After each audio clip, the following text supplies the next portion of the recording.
अस्सलाम वालेकुम। आज हमारा जो टॉपिक है वो है मेमोरी एलोकेशंस मेथड्स।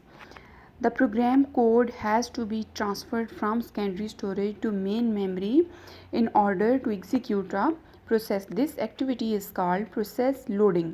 कि एक प्रोसेस को सेकेंडरी स्टोरेज से मेन मेमोरी की तरफ शिफ्ट किया जाता है, स्वैप इन करवाया जाता है और इस प्रोसेस को क्या बोलते हैं? Process loading. In some systems the reverse operation is also used.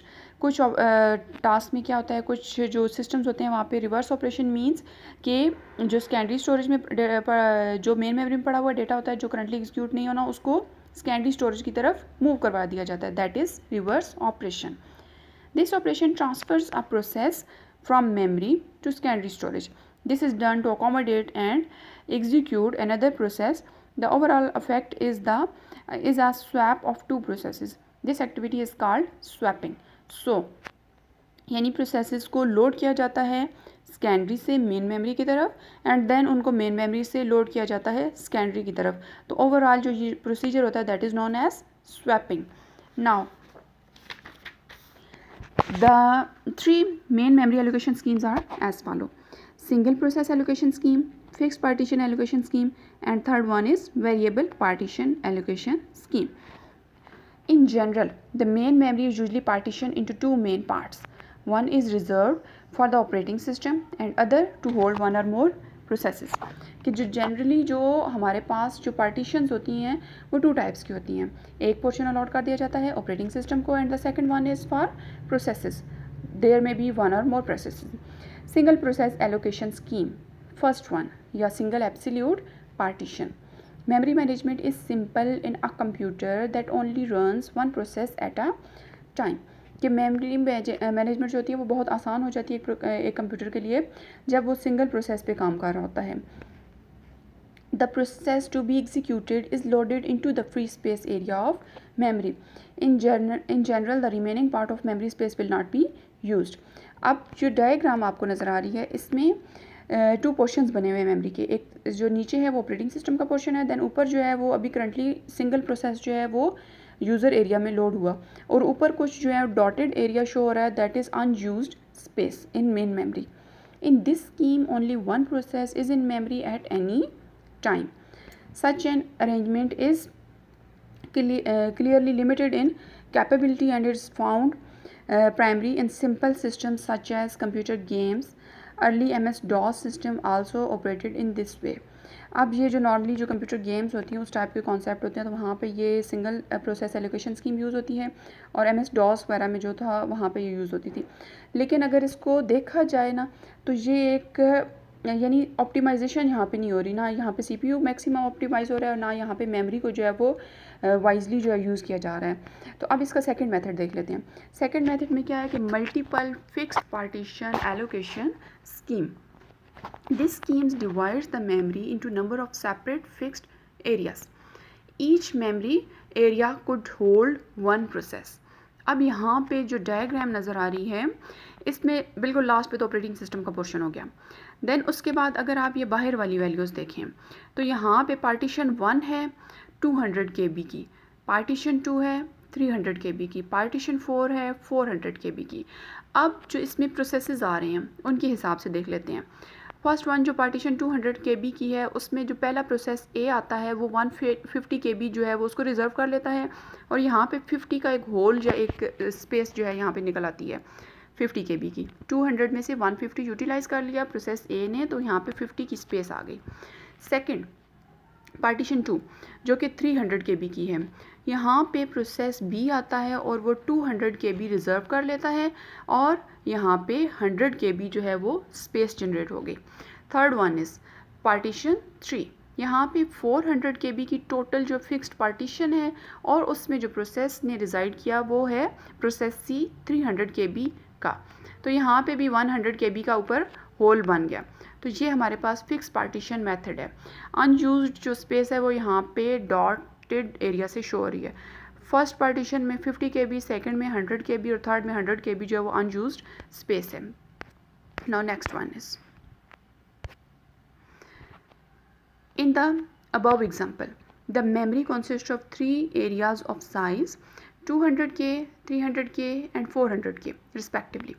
In each area holds a process. The number of partitions and their size in a practical operating system would be controlled depending on the amount of free memory available and the size of process to be run. तो जो partitions जो होती हैं इसको control कैसे किया जाता है इसके साइज़ को, कि हमारे पास टोटल कितने प्रोसेसेस हैं और हमारे पास अवेलेबल जो मेमोरी की स्पेस है, फ्री स्पेस है, वो कितनी है.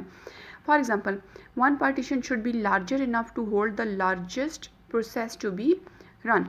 कि हमारे पास जो एक पार्टीशन है उसका साइज़ इतना इनफ होना चाहिए कि वो लार्जेस्ट प्रोसेस को होल्ड कर सके. As shown above, each partition will typically contain unused space so that the total unused space could be considerable.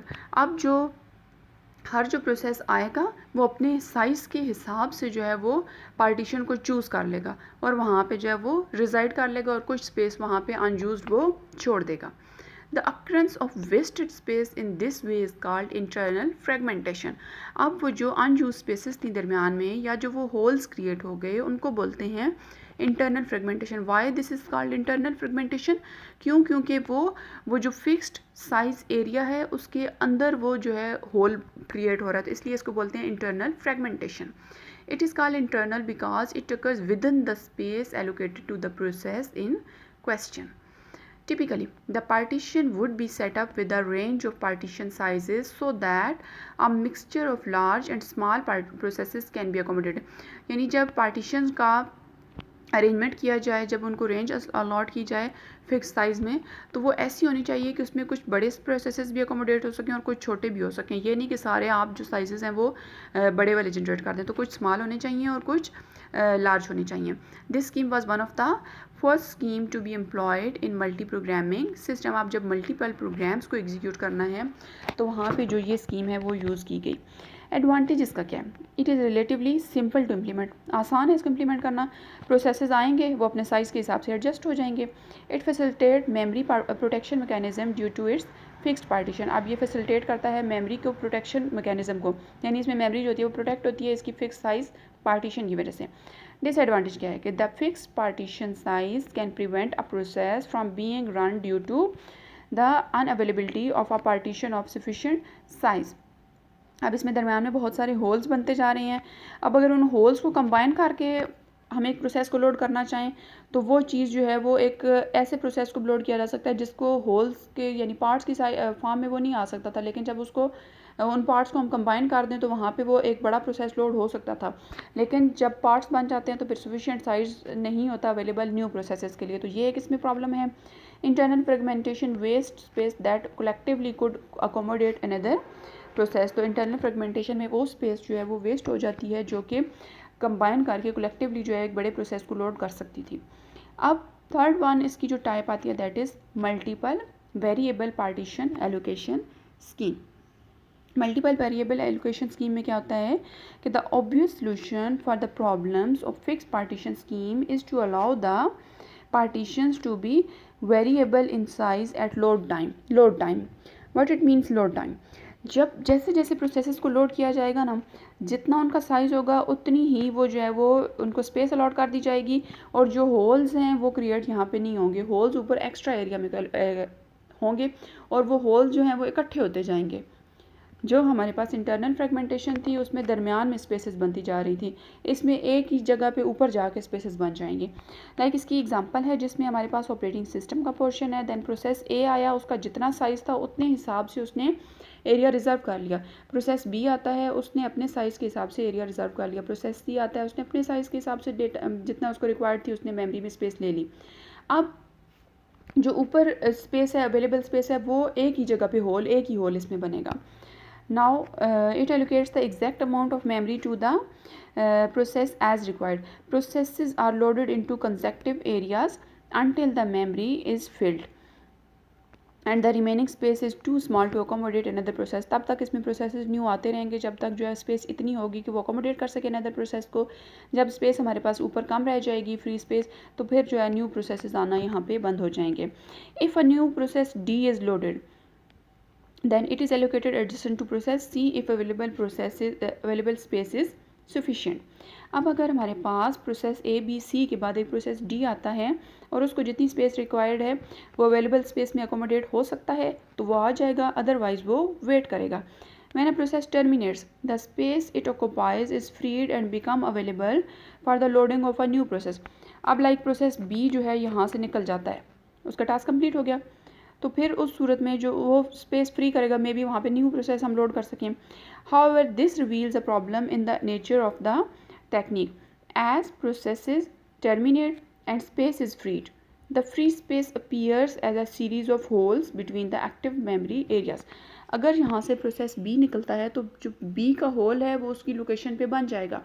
अब अगर न्यू प्रोसेस आता है और उसको इतनी स्पेस चाहिए थी जो कि ऊपर अवेलेबल स्पेस है और जो बी की स्पेस है, इनको कंबाइन करके उसको इतनी स्पेस चाहिए थी, जबकि हमारे पास तो ये दो डिफरेंट होल्स हैं, तो उस सूरत में वहाँ पे एरर हमारे पास आ सकती है।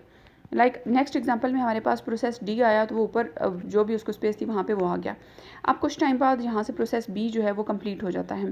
The operating system must attempt to load an incoming process into a space large enough to accommodate it. It is possible that a new process can't be started because none of the whole is large enough, even though the total free space is more than the required size. अब हमारे पास problem यहाँ पे क्या आ रही है, अब हमारे पास like एक प्रोसेस ई आता है। अब ई को जो स्पेस चाहिए वो बी और डी दोनों की कंबाइंड स्पेस उसको चाहिए। हमारे पास दो डिफरेंट स्पेसेस हैं, वो ई के साइज़ के हिसाब से पूरी हैं, लेकिन वो दो डिफरेंट लोकेशंस पे रिजाइड कर रही हैं, तो फिर ई उसमें आ नहीं सकता। That is called external fragmentation. Distribution of free memory in this way is called external fragmentation. Variable में इसको एक्सटर्नल फ्रेगमेंटेशन बोलते हैं और फिक्स साइज पार्टीशन में इसको इंटरनल फ्रेगमेंटेशन बोलते हैं। Last one is coalescing of holes. A process that is adjacent to one or more holes may terminate and free its space allocation. This results into two or three adjacent holes.